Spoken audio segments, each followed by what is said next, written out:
ఇర్మియా గ్రంథం 4వ అధ్యాయంలో సమాచారం తెలియజేయబడింది. ఇర్మియా గ్రంథం 4వ అధ్యాయం 28వ వచనం నుండి 27-28 వచనం రాబడతాయి. ఇలాగూ సెలవిస్తున్నాడు, దేశమంతయు పాడగును గాని నిశ్శేషముగా దాన్ని నాశనము చేయను.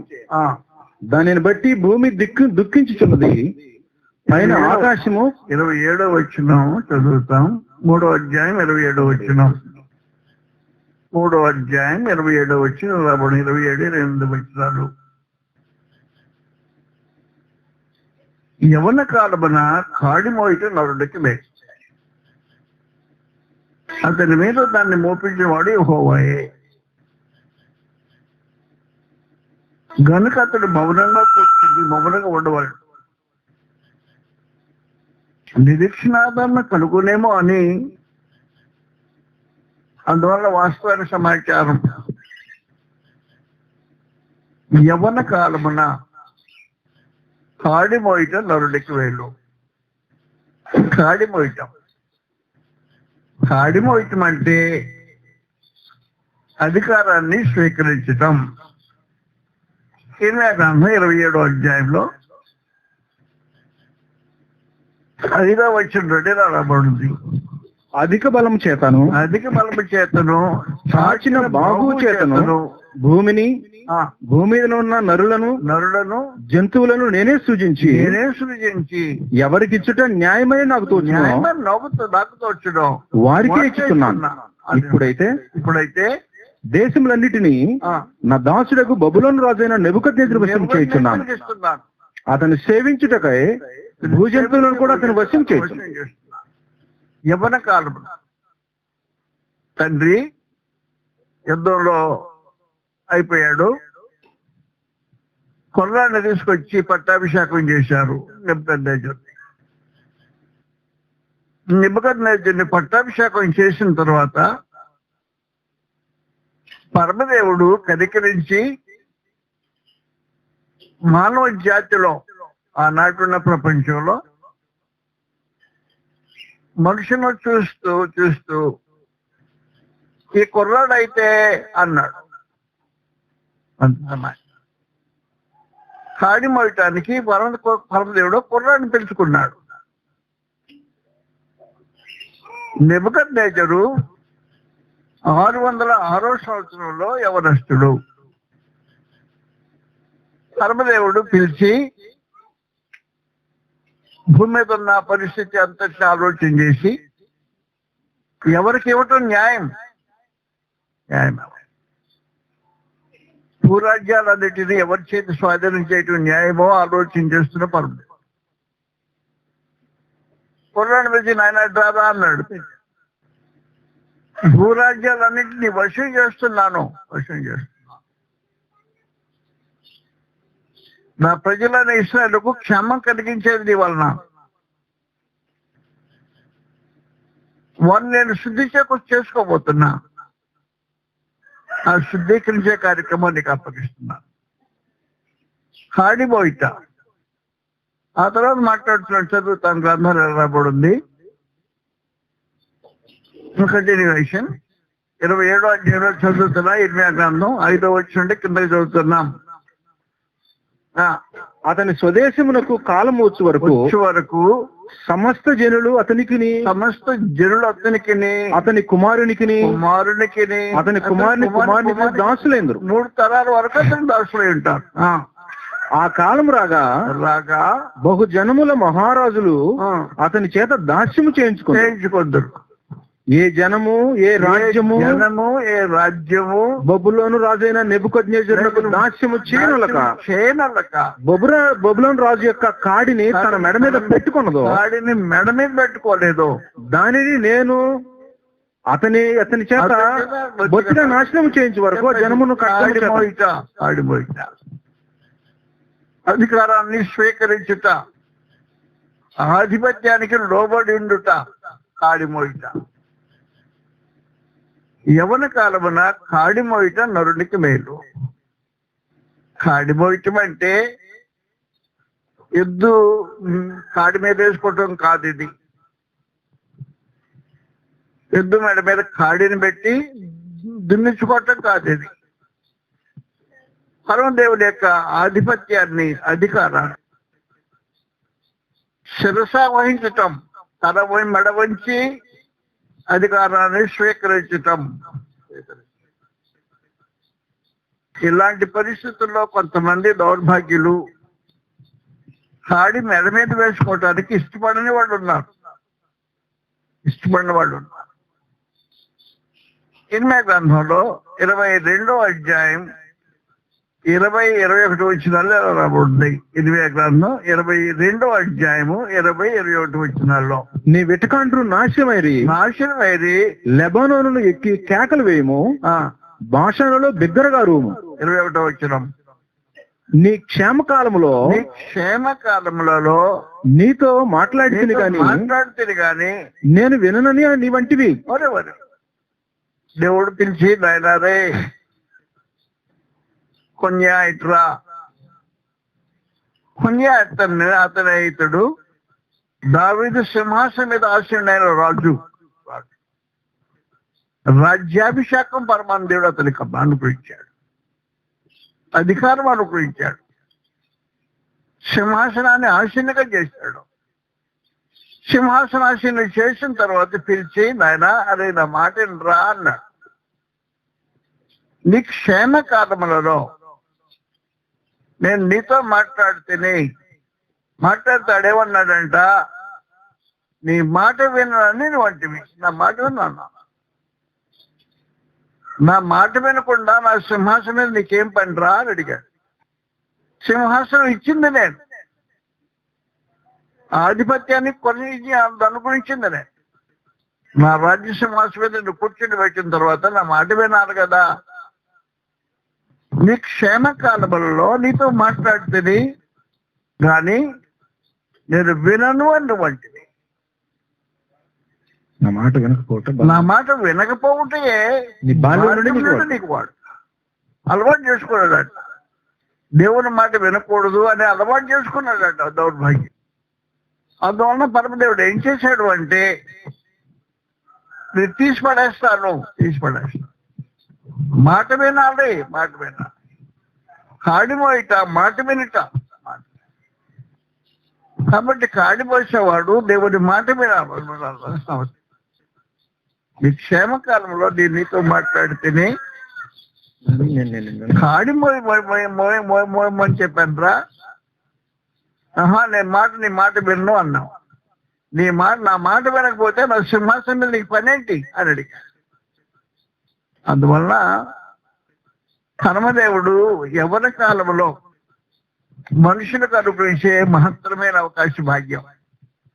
ఆయన మాట వింటే ఏం చేస్తాడో మాట వినకపోతే ఏం చేశాడో గ్రంథం తెలియజేసింది. ఇసిరి పడేశాడు. 22వ అధ్యాయంలో 28వ వచనంలో ఇలా రాబడుద్ది, మాట వినని వాడికి గతిని పట్టిన గతి. కొన్యాను ఇతడు ఏమైనా ఓటికుంట వంటి వాడా? మామూలు కొండ కదండి. ఏమైనా ఓటికుంట వంటి, మామూలు కొండ కూడా కాదు, ఓటికుండ. పనికిమాలిన ఘటమా అతడును అతని సంతానము విసిరివేయబడి తామెరుగని దేశంలోనికి ఎలా త్రోయబడి దేశమా యెహోవా మాట వినుము. యెహోవా ఎలాగ సెలవిచ్చుచున్నాడు, సంతానహీనుడనియు తన దినములలో వర్ధిల్లని వాడనియు ఈ మనుషుని గురించి రాయడి. మాట విన్నవాడు వర్ధిల్లని వాడు, అతని సంతానములో ఎవడును వర్ధిల్లడు, వారిలో ఎవడును దావీదు సింహాసనం ముందు కూర్చుండు, ఇక మీద ఎవడును యుగాల రాజుగా ఉన్నాడు. మాట వినకపోతే జరిగే కార్యక్రమం అది. యవ్వన కాలమున కాడి మోయట నరుడికి మేలు, మోపినవాడు దేవుడే. కాడి మోయట అంటే మాట వినటం, దేవునికి లోబడి ఉండటం, దేవుని చిత్తాన్ని గమనించి దానికి జీవితాన్ని అలవర్చుకోవటం కాడి మోయటం. కాబట్టి కాడి మోయటం అనే ఒక విశేషమైన సమాచారం. మోయకపోతే ఏం జరిగిందో చెప్పాను. కాడి మోసిన వాడు ఏం చేస్తాడో అనే సంగతి గ్రంథంలో రాబడు. దానియేలు గ్రంథం 1వ అధ్యాయంలో 3వ వచనం నుండి ఇలా రాబడి, దానియేలు 1:3 నుండి, కాడి మోసిన కుర్రాళ్ళు ఏం చేశారు? రాజు అశ్వనిజను తన నపుంసకుల అధిపతిని పిలిపించి అతనికి ఇలాగ ఆజ్ఞాపించాను, ఇశ్రాయేలీయుల రాజవంశములలో ముఖ్యులై లోపము లేని సౌందర్యమును సకల విద్యా ప్రవీణత గల జ్ఞానము కలిగి తత్వజ్ఞానము తెలిసిన వారై రాజనగర్ నందు నిలవదగిన కొందరు బాలులను రప్పించి కల్దీయుల విద్యను భాషను వారికి నేర్పుము. బాలురు అనేటప్పుడు మీరు జాగ్రత్త గుర్తు పెట్టుకోవాలి. టీనేజర్ అన్నమాట, చిన్నవాడుగా. బాలురు అంటే పసివాడుగా, పసివాడుగా. ఎవరిని బాలురు అంటారు గ్రంథం అంటే? 2వ దినవృత్తాంతం 25వ అధ్యాయం మొదటి నుంచి చదువుతాం. అమధ్య ఏలన ఆరంభించినప్పుడు 25 ఏండ్ల వాడై 29 సంవత్సరములు యెరూషలేములో ఏలెను. అతని తల్లి యెరూషలేము కాపురస్తురాలు, ఆమె పేరు యెహోయాదాను. అతడు యెహోవా దృష్టికి యథార్థంగా ప్రవర్తించాను గాని పూర్ణ హృదయంతో ఆయనను అనుసరించలేదు. రాజ్యము తనకు స్థిరమైనప్పుడు అతడు రాజైన తన తండ్రిని చంపిన రాజసేవకులను చంపించాను. 34వ అధ్యాయం మొదటి.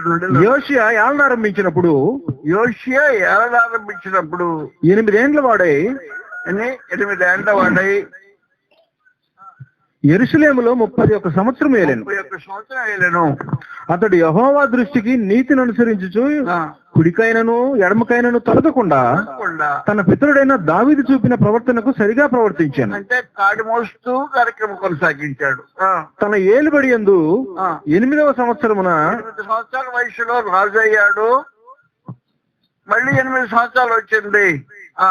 8వ సంవత్సరమున అంటే 16 ఏళ్ల వయసు. తాను ఇంకను బాలుడై ఉండగానే అతడు తన పితరుడైన దావీదు యొక్క దేవుని యొద్ద విచారించడం పూనుకున్నాడు. అనేది దేవుని గ్రంథంలో 16 టీనేజర్ అన్నమాట. పశువుడుగా 16 ఏళ్ల వయసు వచ్చిన తర్వాత బాలుడై ఉండగానే అందువల్ల వాస్తవంగా ఏం జరుగుతుందంటే, బాలుడైన మనుషులు అంటే అప్పుడే టీనేజ్ వచ్చేసింది, 16 ఏళ్ల వయసు వచ్చింది, కాడి మోసే వయసు వచ్చింది. అది కాడి మోసే వయసు వచ్చిన తర్వాత పరమదేవుడు ఏం చేస్తుంటాడు? నాకు కాడి మోయిరా అంటాడు. కాడి మోసేవాడు ఏం చేస్తుంటాడు అంటే,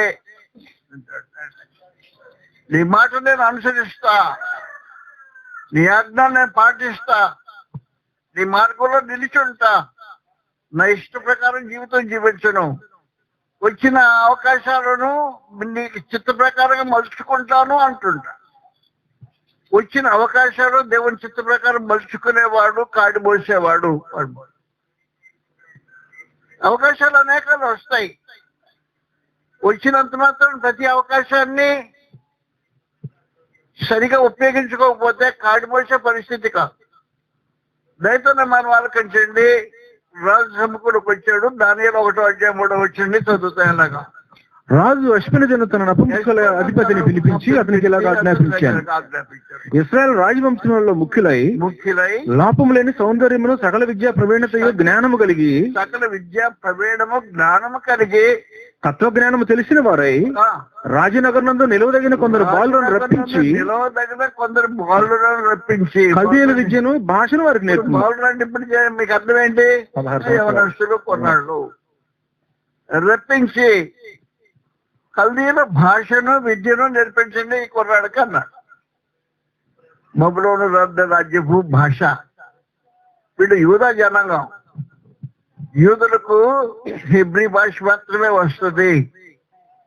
కల్దీయుల దేశము అంటే బబులోను దేశం. కల్దీయుల భాష వేరుకుంటుంది. రాజు నగరంలో నివసించడానికి అనుకూలమైన పరిస్థితులు. రాజుకు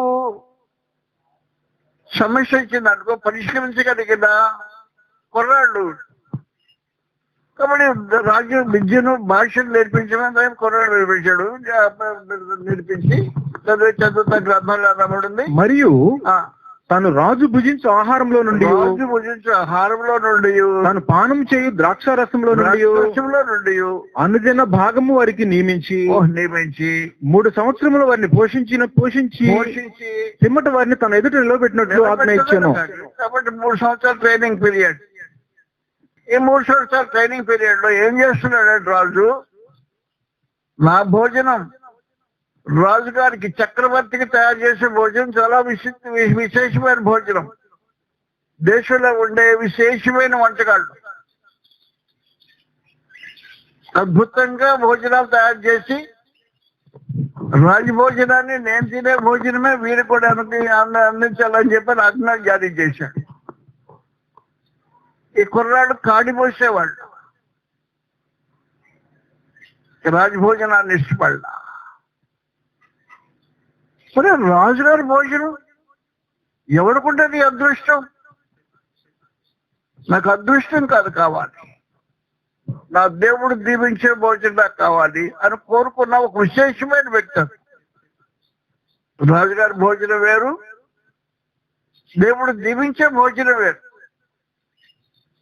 రాజు ఇష్టానుసారం ఏదంటే తినేవాడు, యూదులు ఏదంటే తినేవాడు కాదు. లేవే కారణం 11వ అధ్యాయంలో ధర్మదేవుడు ఏం చేశాడు అంటే ఏం తినొచ్చు ఏం తినకూడదని వారికి ఆజ్ఞాపించి జారీ చేశాడు ముందుగానే 11వ అధ్యాయంలో. లేవే కారణం 11వ అధ్యాయం మొదటి నెలలో రాబడి ఉంది. మరియు యెహోవా మోషే అహరోనులకు ఇలాగ సెలవిచ్చాను, మీరు ఇశ్రాయేలుతో ఇట్లనుడి, భూమి మీద ఉన్న జీవులన్నిటిలోనూ మీరు జీవులను మాత్రము తినవచ్చు. భూమి మీద ఉన్న జీవులన్నిటిలో మీరు దీన్ని మాత్రమే తినొచ్చు. జంతువుల్లో ఏది డెక్కలు గలదే నెమరువేనో దాన్ని తినవచ్చును గాని నెమరువేయ వాటిలో 2 డెక్కలు గల వాటిలో వీటిని తినకూడదు. ఒంటి నెమరువేయను గాని దానికి డెక్కలు 2 డెక్కలు లేవు కనుక అది మీకు అపవిత్రము. పట్టుకుందేరు ఒంటిని తినకూడదు, పందిని తినకూడదు. అలాగనే పరమదేవుడు ఏం చేశాడు అంటే కాడి మోయిట కుర్రాళ్ళు ధర్మశాస్త్రం అనే కాడి మీద వేసుకుంది. రాజుగారు అవకాశం అనుభవించాడు. ఏదైనా తిను, నా భోజనంతో నాతో మాకు పాల్పడు. పచ్చి భోజనం చేసేవాడిని కాదు మీకులాగా. ఏ భోజనమైనా నేను తింటా, కోసం చింతపడి ఏ భోజనం నేను తింటానని రాజుగారు ఆలోచన చేస్తే కుర్రాడు అంటున్నారు, రాజు భుజించే భోజనంలో పానం చేసే ద్రాక్షరసంలో భాగమేమని కుర్రాళ్ళకి చెప్తే కుర్రాళ్ళు అంటున్నారు, అయ్యా మేము కాడి మోసేవాళ్ళం, మీరు అనుకున్నది మేము చేసేవాళ్ళం కాదు.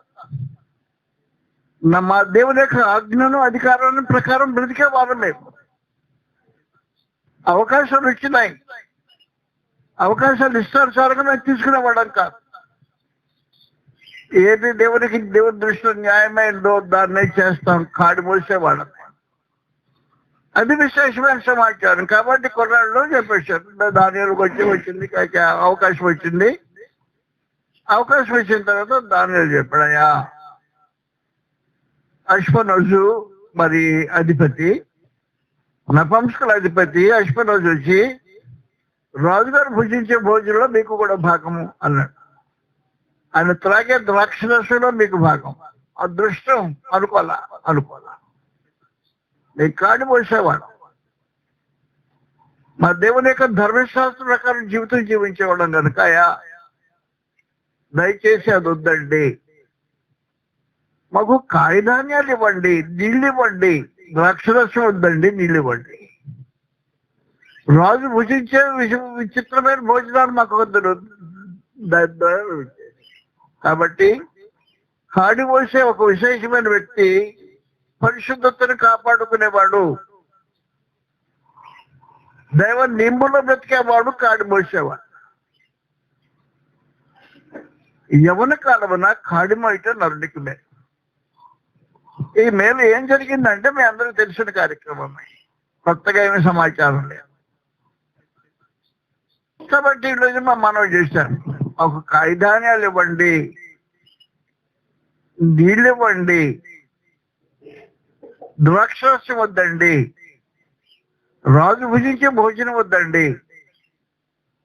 రాజు ఏదంటే తినేవాడు, మేము ఏదంటే తినేవాడు. మా దేవుని యొక్క ఆజ్ఞను గౌరవించి కనపరిచేవాడు, ఆడిమేసుకునేవాడు. ఆయన అడిగితే ఎస్పెలోజీ ఏం చెప్పాడంటారే, రాజుగారు తినే భోజనం తినేవాడు ముఖాలు అందంగా కళగా ఉంటాయి, మీరు కాగితాన్ని తిని నీళ్లు తాగే వాళ్ళకి మీ ముఖాలు బాగుంటాయి అని అడిగితే వద్ద సరే సరే అండి 10 రోజులు మాకు ఛాన్స్ ఇవ్వండి, చూసి 10 రోజులు మాకు కాగితాన్యాలు నీళ్లు మాత్రమే ఇవ్వండి, రాజుగారు చేసే భోజనం మాకు వద్దు, 10 రోజులు మమ్మల్ని చూసిన తర్వాత మీకు నచ్చితే సరి లేకపోతే మార్చుకుంటాం అనే ఆప్షన్ చదువుతాను గ్రంథాల్లో రాబడింది. రాజు భుజించు భోజనమును పానమును చే ద్రాక్ష రసమును పుచ్చుకొని తను అపవిత్రపరచకూడదని దానియేలు ఉద్దేశించి, అపవిత్రపరచుకొని వద్దని ఉద్దేశించి కాడి మోసేవాడు అపవిత్రపరచుకోవడు, తాను అపవిత్రుడు కాకుండానట్లు వాటిని పుచ్చుకొనకుండా సెలవిమ్మని నపుంసకుల అధిపతిని వేడుకొనగా దేవుడు నపుంసకుల అధిపతి దృష్టికి దానియేలునకు కృపా కటాక్షములను అనుగ్రహించాను. గనుక నపుంసకుల అధిపతి దానియేలుతో ఇట్లనేను, మీకు అన్నపానములు నియమించిన రాజుకు నా యజమానుడికి నేను భయపడుచున్నాను. మీ ఈడు బాలుర ముఖముల కంటే మీ ముఖములు కృషించినట్లు ఆయనకు కనబడనేలా. మీ ముఖాలు వారి ముఖాలు చూస్తే మీ ముఖాలు కృషించినట్టు కనబడితే అట్లయితే మీరు రాజు చేత నాకు ప్రాణాపాయం కలుగు చేతురు, ప్రాణానికి అపాయం తీసుకొస్తారు. మీరు నపుంసకుల అధిపతి దానియేలు, హనన్యా, మిషాయేలు, అజర్యా అనే వారి మీద నియమించిన నియామకునితో దానియేలు ఇట్లా, నేను భోజనమునకు శాఖధాన్యాదులను పానమునకు నీళ్లును నీ దాసులకు మాకు ఇప్పించి దయచేసి 10 దినముల వరకు మమ్మల్ని పరీక్షించము. పిమ్మట మా ముఖములను రాజు నియమించిన భోజనము భుజించు బాలుర ముఖములను చూచి, భుజించే భోజనం చేసే వారికి మా ముఖాలకు ఉండే వ్యత్యాసమే చూడండి, నీకు తోచినట్టుగా నీ దాసుల మీద మాడలు జరిగింపు. మా ముఖాలు కృషించిపోతే ఏమేమి ఇష్టం వచ్చినట్టు చేద్దు కానీ. అందుకతడు ఈ విషయంలో వారి మాటకు సమ్మతించి 10 దినముల వరకు వారిని పరీక్షించాను. నా దేవుడు దీవించే భోజనం నాకు కావాలి, కాడి మోసేవాడు. నా దేవుడు దీవించే వసతి నాకు కావాలి, నా దేవుడు కనికరించే పరిస్థితులు నాకు కావాలి. రాజు యొక్క అంతస్తు అధికారాలు కాబట్టి కాడి మోయటం నరుడికి మేలు, కాబట్టి అవకాశాలు వచ్చాయి, ఇష్టం వచ్చినట్టు పోవటం కాదు. దేవుని యొక్క నియమంలో జీవితం కొనసాగించడం ఒక విశేషమైన సంగతి. కుర్రాళ్ళు 16 ఏళ్ల వయసు, వృద్ధులు కాదు, మంచి అవకాశం. రాజుగారు పిలిచారే, మీకు నాతో పాటు నా అంతస్తు నా కోర్టులో రాజస్థానంలో మీకు ఉద్యోగాలు, రాజస్థాన్ ఉద్యోగాలు మాత్రమే కాదు, నేను భోజనం చేసే భోజనం మీకు అయ్యా మీ కాడు మోసేవాడు. మా దేవుని యొక్క ఆజ్ఞను అతిక్రమించేవాడు కాదు. ఆయన మాకు నియమించాడు కార్యక్రమం, ఇలా చేయమని బ్రతకమని మాకు సూచించాడు. కాబట్టి సూచించిన మేరకే జీవితం కొనసాగిస్తాం. ఏం జరిగింది? రాజుకు భయపడిన ఎస్పెలోజీ ఏం చేసేదంటే, మీ ముఖాలు కృషించిపోతే రాజుగారు భోజనం చేసే ముఖాలు బాగుంటాయి, అందంగా ఉంటాయి, కళగా ఉంటాయి అన్న. కావాలంటే చూడండి మీరు, మా రాజు మేము ఏలుబడి మా ఏలుబడి కింద ఉన్నా, దేవుని యొక్క ఏలుబడి కింద మేమున్నాం. ఆయన మాట ప్రకారం బ్రతుకుతున్నా మాకు రాజుగారికి చక్రవర్తి యొక్క భోజనం భోజనం వాడికి వ్యత్యాసం చూడమని 10 రోజులు అయిపోయిన తర్వాత 10 దినములైన పిమ్మట వారి ముఖములు రాజు భోజనము భుజించు వాళ్ళందరి ముఖముల కంటే భోజనం కంటే సౌందర్యముగాను కళగాను కనబడగా. కృషించిపోతే అన్నాడు, సౌందర్యమును కళగా కనబడగా. రాజు వారికి నియమించిన భోజనమును పానము కొరకైన ద్రాక్షారసమును ఆ నియామకుడు తీసివేసి వారికి శాఖ ధాన్యాదులను ఇచ్చాను. ఈ నలుగురు బాల సంగతి ఏమనగా, దేవుడు వారికి జ్ఞానమును, అది సంగతి, దేవుడు వారికి జ్ఞానమును సకల శాస్త్ర ప్రవీణతయు వివేచనయు అనుగ్రహించాను.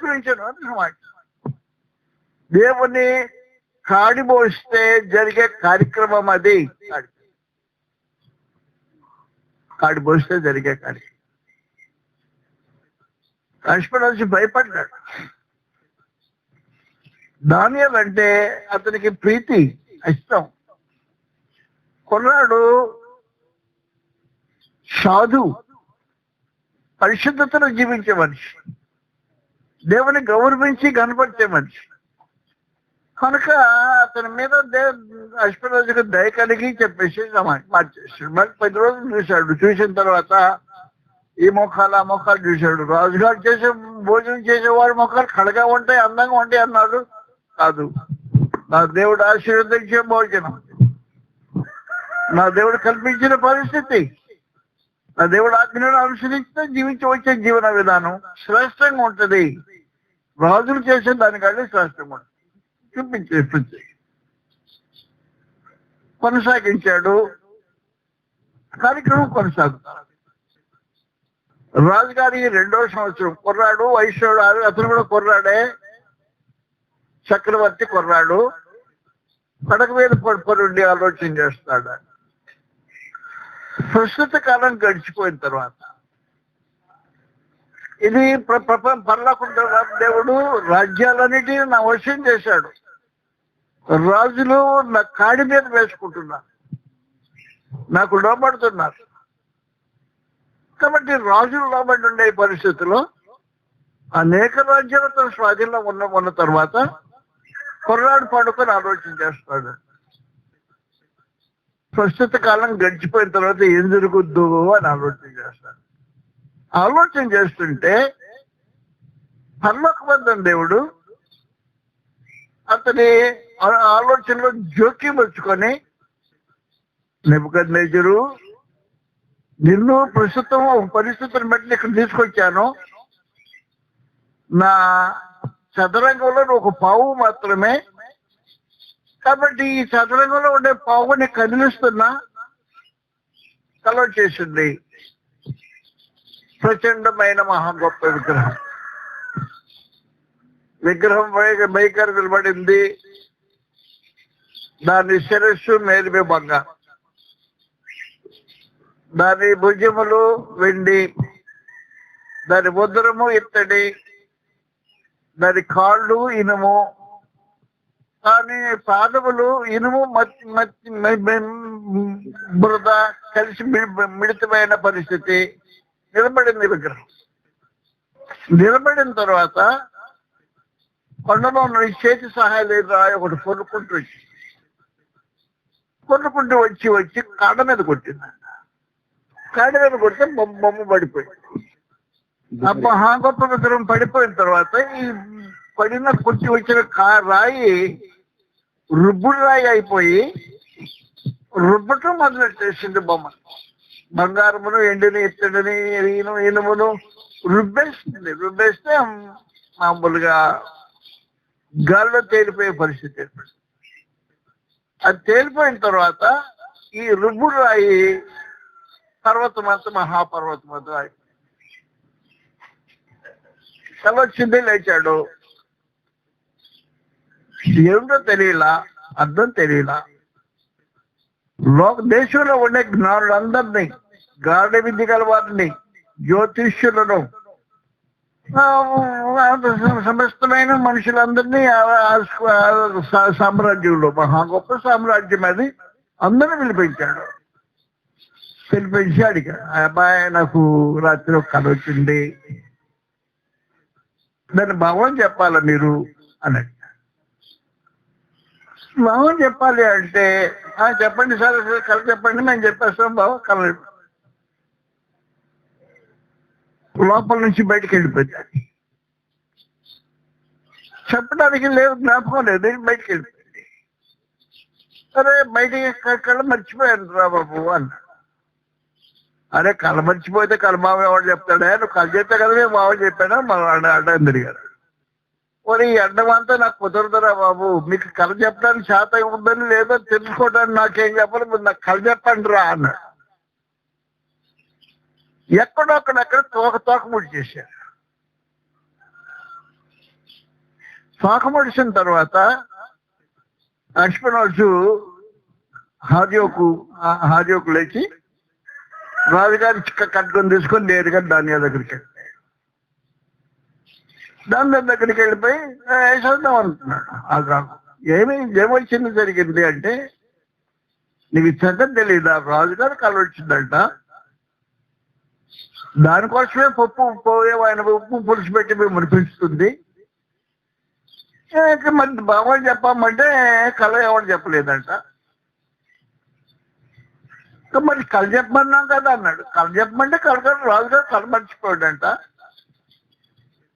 నీకు కళ చెప్పడానికి సామర్థ్యం ఉన్నది తెలుసుకోవడానికి ముందు రాజుగారు కథే చెప్పండిరా మీరు నాకు అన్నాడు. తన కథగా ఇది ఎలా సాధ్యమవుతుందయా అని వచ్చేసి నేను అప్పుడు దానియేలు చెప్పాడు, నన్ను ఒకటికి రాజుగారితో ఇంటర్వ్యూ ఇప్పించు ఒకసారి.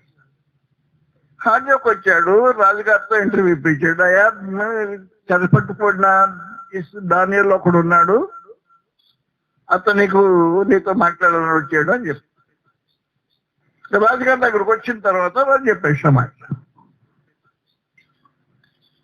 కళ చెప్పడానికి నాకు ఒక ఆయన ఉన్నాడు, మనుషులు ఎవరికి లేడు, ఎవరికి తెలియని మాట వాస్తవమే, కానీ కళ చెప్పేవాడు నాకు ఒకడు ఉన్నాడు, ఆయన దగ్గర పోయి మాట్లాడి వస్తాను అని చెప్పని అనుమతి తీసుకున్నాడు.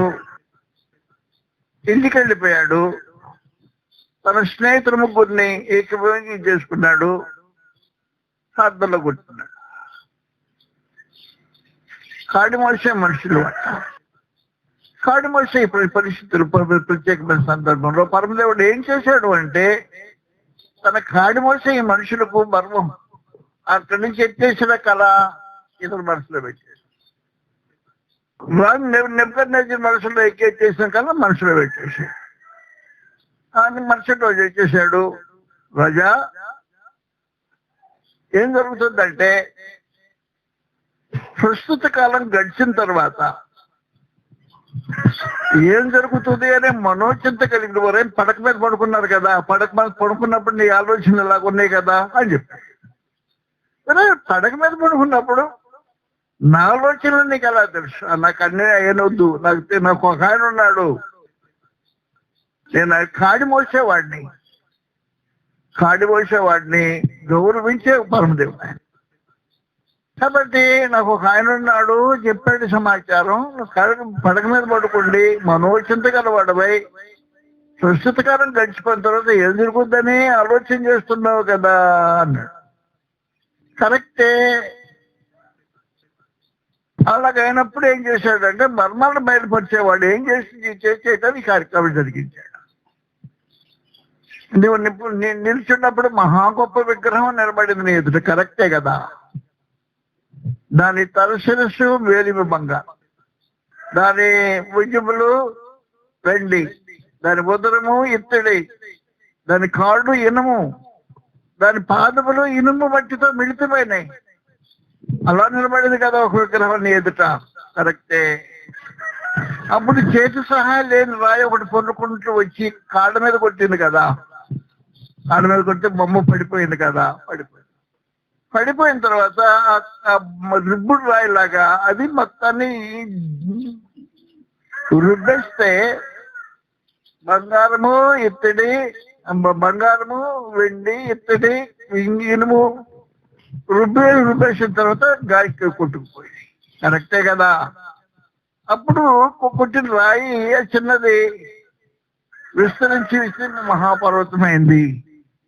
అలా నిజమే, ఇది కరెక్టే కదని కళ ఇది నా కళ కరెక్టే. కాబట్టి భావం చెప్తా విను, భావం చెప్తా. కళ కరెక్ట్ అయినప్పుడు భావం కూడా కరెక్ట్ అవుతుంది. నీవు బంగారము ఆ శిరస్సు నువ్వు అయిపోయిన తర్వాత నీకంటే ఒక తక్కువ రాజ్యం వస్తుంది. బంగారం కంటే వెండి ఎలా తక్కువ, నీకంటే ఒక తక్కువ రాజ్యం వస్తుంది. వెండి తర్వాత మూడవ రాజ్యం వస్తుంది, వెండి తర్వాత ఇత్తడి ఎలా తక్కువ, అలా మూడవ రాజ్యం వస్తుంది. మూడవ రాజ్యం వచ్చిన తర్వాత నాలుగవ రాజ్యము వెండి తర్వాత ఇనుము ఎలా తక్కువ, అలాగే తక్కువ. కాలక్రమంలో చివరిగా ఇనుము మట్టి మిళితమైన పరిస్థితులు వచ్చినప్పుడు చేతి సహాయం రాయవలసి వచ్చింది.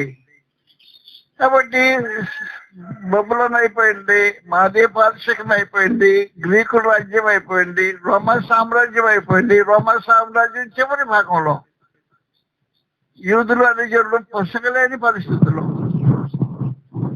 ఉన్న పరిస్థితుల్లో చేతి సాయం లేని రాయి ఒకటి వచ్చింది. ప్రభు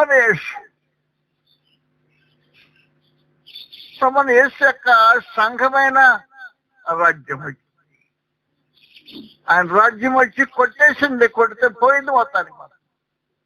అది ఒక్కటి మాత్రమే ఉంటుంది శాశ్వతమైన రాజ్యం అని చెప్పని క్రీస్తు సంఘానికి వచ్చి విశ్వ సంఘటన గురించి ఇది కళ నిజము, భావం నమ్మదగింది అని చెప్పి రాజుగారు లేచి దేవుణ్ణి పూజించినట్టు ఈ కుర్రాన్ని పూజించు. నువ్వు నా దేవుడవు అంతే, ఎందుకంటే ఎవడు దేవుడికి అబ్బాయికి ఎవడో ఇప్పుడు నాకే దేవుడు నీవు అని చెప్పని రాజు లేచి అతనికి బెల్షజరు అని పేరు పెట్టి దేవత పేరు పెట్టేసి దేవునిగా గౌరవించి పూజలు చేసి ప్రారంభించాడు. దాన్ని కాడిమోయటం వల్ల జరిగిన కార్యక్రమం ఇది. అందువలన నరుడికి కాడిమోపించే పరమదేవుడు మోస్తుంటే ఆయన కార్యాలు జరుగుతాయి, వర్ధిల్లుతుంటాయి, విస్తరించుతుంటాయి. కర్మదేవుని యొక్క నియమం ప్రకారం జీవితం కొనసాగించుతుంటే ఈ సొంత అన్ని అవకాశాలు వచ్చిన దేవుని యొక్క విధానంలో అవకాశాలు ఉపయోగించుకుంటే కాడిమోయటున్నారు. అందువల్ల జరిగే కార్యక్రమం ఏమంటే ఇంటిలో పరమదేవుడు ఒక ఆశ్చర్యమైన కార్యం జరిగించాడు. జరిగించిన కుర్రాడు కాడిమోయటం నేర్చుకోవాల్సిన అవసరం ఉంటుంది. అనేక రకాల అవకాశాలు వస్తాయి, కానీ దేవుని చిత్త ప్రకారము జీవించడం అనే ఒక అనుభవంలోనికి మనిషి నిలబడితే ఎంతవరకు పెంచాలో అంతవరకు పెంచుతారు. బబులోన్ దేశంలో ఒక పరదేశిగా, ఓ బందీగా రాబట్టిన కొర్రాడితను. కాబట్టి ఈ పరదేశంలో బందీగా నెబుకద్నెజరు ఆధ్వర్యంలో బ్రతుకుతున్న ఇతనికి దేవుడు ఏం చేశాడు అంటే కాడిపోసిన కారణాన నెబుకద్నెజరుకే దేవునిగా చేశాడు. పరమదేవుడు ఎంతైనా చేస్తుంటాడు. కాబట్టి మనం ఏంటంటే హనుమంతుని దేవుడు మనుషులకు అవకాశం ఇచ్చినప్పుడు వాటిని దేవుని నియమం ప్రకారము సద్వినియోగం చేసుకోవటం అనేది ఒక అవసరమైన సమాచారం. నీకు అనేకమైన అవకాశాలు రావచ్చు. సర్వదేవుని చిత్తాన్ని గమనించకపోతే నీ అవకాశాలు మారిపోతాయి.